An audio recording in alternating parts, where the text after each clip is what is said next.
In this video, we're going to talk about the pros and cons of rent to own. Let's get started.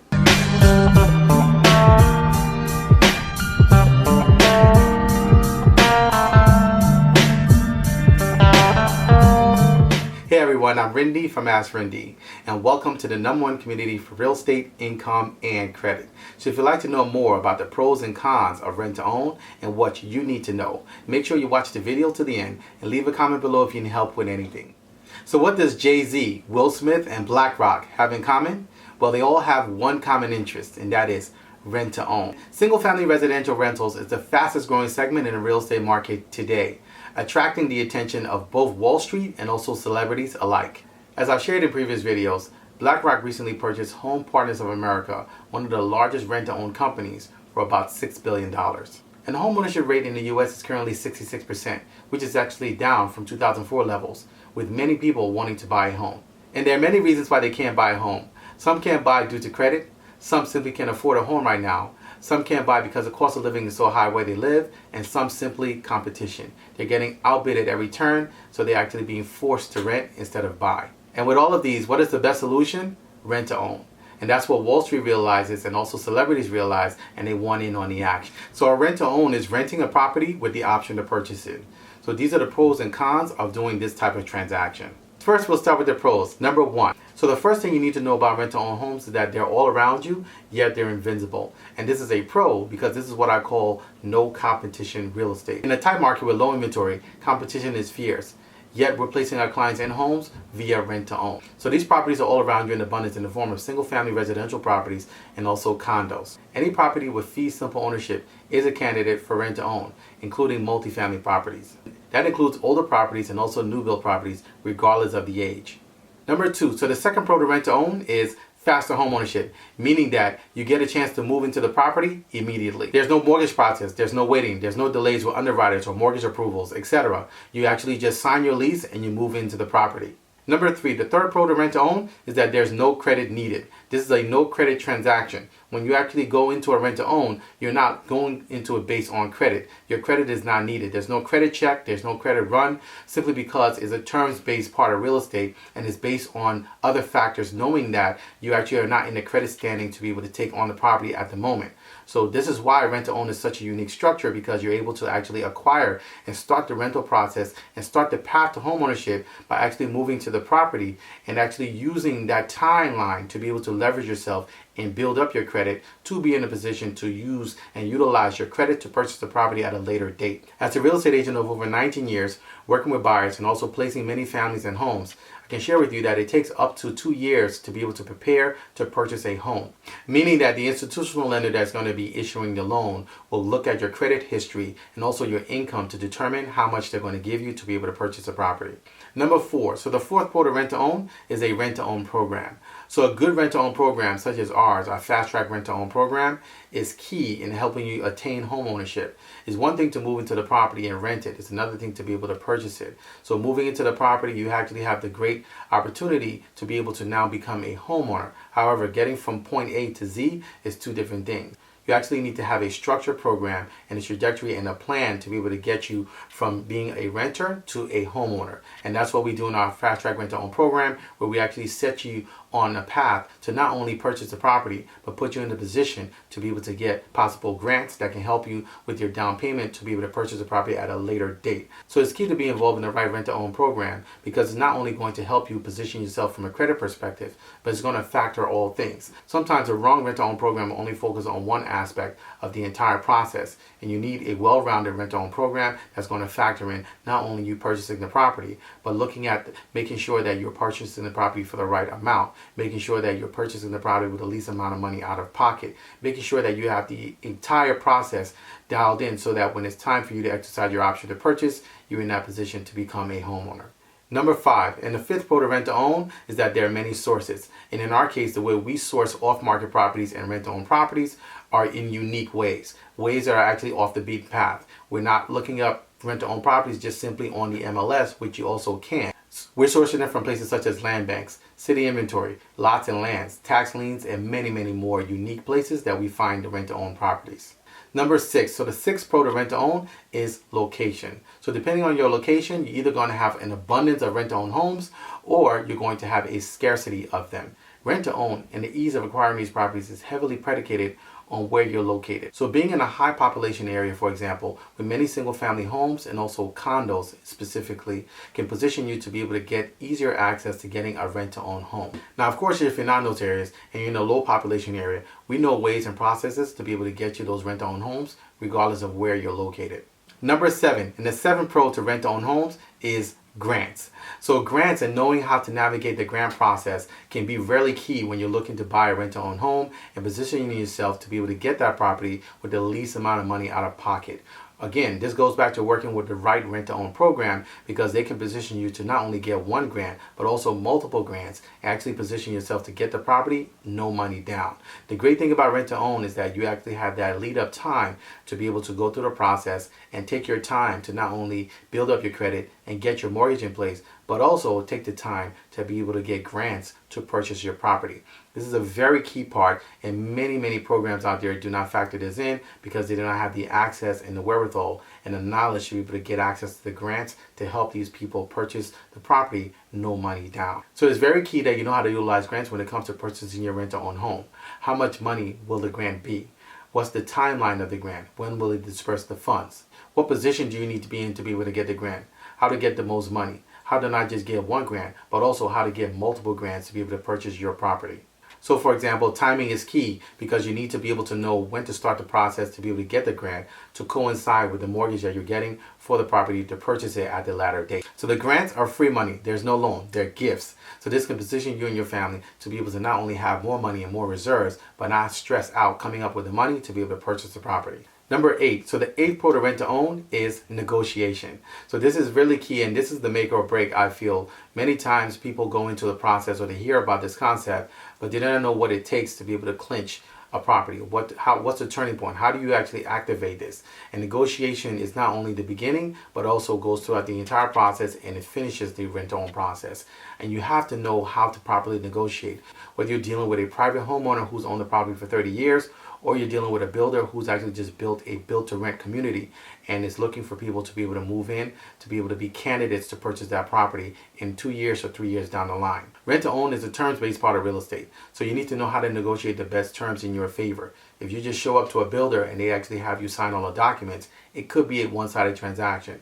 You need to have a balance where the terms actually are equally favoring the seller and also yourself as a purchaser tenant who's going to be purchasing and exercising the option to buy the property at a later date. So we actually teach you how to properly negotiate for yourself and what you need to know in our fast track rent to own program. So these are the cons to rent to own. Number 1, lack of inventory. Can't find the properties. So I know we said in the pros section that there was an abundance of properties. However, there's another side to it. One of the reasons why developers are developing build-to-rent communities and single-family communities just for rent-to-own is simply because there's not an abundance of these properties that are readily available in the market. Competing against homes for sale, homes for rent are optional for the seller. So oftentimes, the rent-to-own companies can only give what they have under control, meaning that if they don't have a community, whether they have it under management or own it, or actually have leases on them to be able to sublease or rent out to you, they cannot give them. And that's why they actually have a lack of inventory.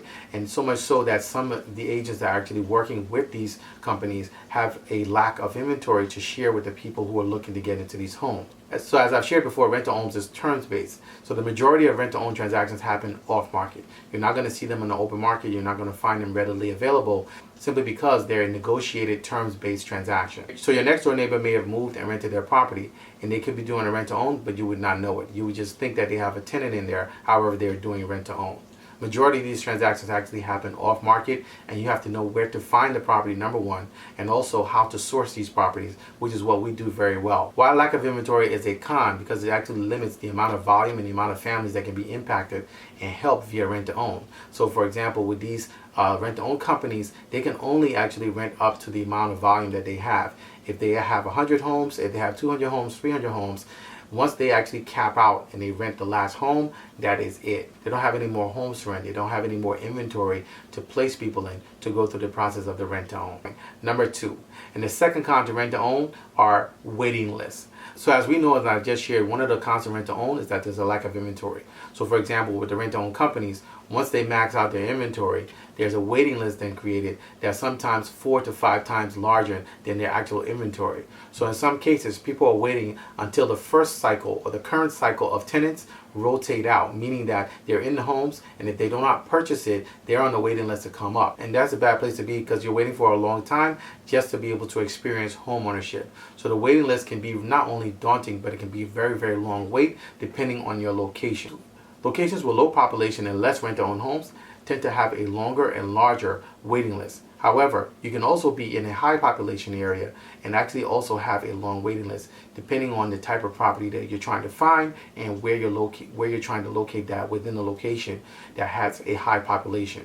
And so this is one of the key things that we teach in the rent-to-own program, that you actually need to also know how to find your own rent-to-own homes. You just can't wait simply because you may be on a waiting list for 2 to 3 years just to try to buy a home. But we also show you in our rent-to-own program how to actually source the properties, where to look, how to find them, what to say when you're dealing with the sellers, how to negotiate yourself, and you may be able to get into your rent-to-own property sooner than later and avoid the waiting list. Number three, and the third con to rent-to-own is bad rent-to-own programs. So as I've shared previously, you need to know that you're a part of the right rent-to-own program. Simply because when you go into this, you're actually going into this to rent a property with the option to purchase it at a later date. If you're not in position and you don't have the right trajectory or the right plan of action, which is what a rent-to-own program is supposed to give you. It's supposed to give you a blueprint, a map to follow, a guide to guide you along through the process from the first day to when that option is going to be exercised. Whether it's going to be 2 years, 3 years down the line, that's been predetermined. That guide is supposed to map you through that entire process to take you from being a renter to an owner. If you're a part of the wrong rent-to-own program, what's going to happen is that you're going to fail at the end, and you're either going to be evicted or not given the option to renew your lease, or you're going to get back on the cycle where you're going to go into another 2 to 3 year lease agreement to be able to hopefully exercise your option at a later date. So something that could have gotten you from renter to homeowner within 2 years can sometimes take 4 or 6 years, depending on whether or not the seller actually chooses to keep you in the property. So this is all the things that go into it, and that's where having being a part of a key rent-to-own program is going to be really helpful in positioning you to be able to make sure that you can do it right the first time. If you have an opportunity and you're renting a property and you've been given 2 years to be able to exercise your option, that you're doing all the things that you need to do throughout that process so that when it's time to be able to get your mortgage, you qualify. When it's time to be able to position yourself in every single way to be able to purchase that property, that you're in position. It's all about positioning, and it's very key. And most importantly, you want to be involved with a rent-to-own program that can show you how to not only save money by getting grants, but also other things that can help you in basically not only hastening the process and positioning you that you may be able to get it done sooner, but also guaranteeing your success from being a renter to a homeowner. Number 4. So the fourth con to rent to own is that it can be a one-sided transaction. Now, of course, when you're going in and you don't know what you're doing and you do not have any help and you're trying to do a rent to own, depending on who you're dealing with, if the other side and the seller is unscrupulous, you can really be in a bad position because you're going to get a one-sided deal. You want to make sure that when you're going into a rent to own, that it's all balanced and fair. And there are many factors that come into play. Not only the condition of the property, not only the financial part of it, but also the overall scope of timing. What is going to be done? What is your responsibility? What is their responsibility? What is expected of you? What does the contract look like? Have they been vetted? Did you have an attorney review them? Have you gone through the process of making sure that you are on the trajectory of possibly getting a mortgage or being positioned to get a mortgage in a year or a year and a half? All those things come into play, and you want to make sure that when you're actually going into the transaction, that it's not one-sided. A lot of times people actually think that rent to own is dangerous because it can actually favor one party over the other, and that all really depends on if you know what you're doing and you're dealing with the right knowledge when you're dealing with going into these transactions. If you're taking on a property and the condition of the property is really, really bad and you're actually purchasing it for too much money, then that is more so one-sided, because the seller is not only getting the rentals but also getting the benefit of selling the property over the value of what it could be. So again, it's all about balancing it and making sure that it's not a one-sided transaction. And to do that, you really need the right knowledge in your corner. You need the right mentorship to guide you through the process when you're actually trying to negotiate your rent-to-own home. Number 5, and the 5th con to rent-to-own, is location. So depending on where you are, as I've shared previously, if you're in a low population area where there's low rent-to-own homes and there's less fee simple ownership, such as a town that has a lot of co-ops, or somewhere that actually is more rural and does not have an abundance of single family homes, you're going to find a scarcity of rent-to-own homes. You're going to find a less inventory available, so that can be a big con that can make it almost impossible for you to rent to own, depending on the location. Now, of course, you can actually go around this by perhaps maybe starting a rent to own business in a location that's really highly trafficked and high population, which we also teach you guys how to do virtual rent to own. So maybe you're in a low population area, but you actually still want to do rent to own. You maybe want to do rent to own as an investment business or as an investment strategy for real estate. We teach you all of that in doing virtual rent to own in markets that actually have a lot of properties available to do this same process. So this is a great way to turn a con into a benefit by not allowing it to stop you from getting involved in rent to own. You can actually just do it by doing it virtually if your location is virtually impossible to either find a rent to own homes or to source them, or it's just not made up for rent to own in your community. Number 6, and the 6th con to rent to own, is negotiation. So as I've shared previously, you need to know how to negotiate your rent to own properly, from everything from the contracts. There's 3 contracts that are going to be involved. You need to know also the condition of the property. What do you do when you're actually going into it? How do you protect yourself so that you're not buying a lemon? Just like we buy cars, we actually buy houses, and we want to make sure that we're not buying a lemon. What do you do when you're actually consummating the transaction? Who do you need? What team do you need to put together? All these things and more go into the negotiation process, because before you can actually finalize your terms, you want to make sure that you're finalizing terms that are balanced, that's going to favor you. Because remember, the rent to own actually just starts, but it's actually going to be consummated 2 to 3 years down the line. So there's a process where you're going to constantly be dealing with this person, this party, this other side, and you want to make sure that it's negotiated properly in your favor. So that actually is the last con that I'm going to share in this particular video. There are many more pros and cons to rent to own, and we'd like to share more of those with you in our Fast Track Rent to Own program. One of the things I can share with you is that rent to own is one of the best ways to homeownership, and to be able to purchase property and grow your property portfolio. Whether you're looking to just get a rent to own home for yourself, for your own personal family, or you're looking to start it as a business, we teach you this and more in our Fast Track Rent to Own program. So you can actually join us in our Fast Track Rent to Own program by simply going to my website, AskRinde.com, clicking on Rent to Own, and getting started today. I'd like to hear from you. I'd like to find out what your thoughts are as what the pros and also cons are of rent to own, and what your experience is. Have you had a good experience? Have you had a bad experience? Do you know anyone that's looking for a rent to own home that needs help? We would like to help them. So we actually like you to just leave a comment in the comment section below. You can also email me. My email address is AskRindeNetwork@gmail.com. We have so many inquiries on a daily basis, so we're doing our best to be able to return and reply to everyone in a timely manner. So please like and share the video. I look forward to seeing you guys on the next video. And until next time, thank you so much for watching.